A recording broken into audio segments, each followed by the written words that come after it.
So friends చూడండి, నీటిలో sudden గా అయితే వానపాము వచ్చింది.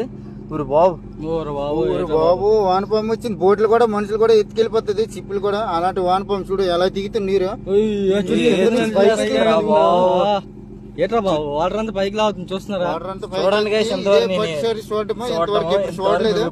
ఇలాంటి చూస్తే భయపడిపోతారు, కానీ ఇప్పుడు మేమైతే ఇప్పుడు చూడలేదు. ఇది చాలా బోట్ పక్క నుంచి వెళ్తుంది, బోట్ కి దానికి డిస్టెన్స్ చాలా డిస్టెన్స్ ఉంది చూడండి. లేకపోతే ఆ బోట్ ని కూడా లాగేస్తుంది గైస్.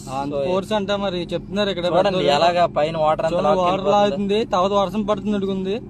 అది దిగుతుంది. అది ఎలా దిగుతుంది చూడండి చూడండి చూడండి. అదే పైకి వెళ్ళి వాటర్ అంతా తీసుకుని వర్షం పడుతుంది అంట. మళ్ళీ అది కిందకే పడిపోద్ది గైస్. అది ఆగిపోద్ది. 10 నిమిషాలు గంట వరకు ఉంటుంది, మామూలు అయిపోద్ది. తర్వాత చూడండి అది ఎలా మాయమైపోతుంది గైస్. కింద అంతా వస్తుంది మొత్తం వదిలేసింది చూడండి, వదిలేసింది గైస్. సో ఇలాగైతే వాటర్ లాక్కుని ఇప్పుడైతే నెక్స్ట్ వర్షం పడే అవకాశాలు ఉన్నాయి.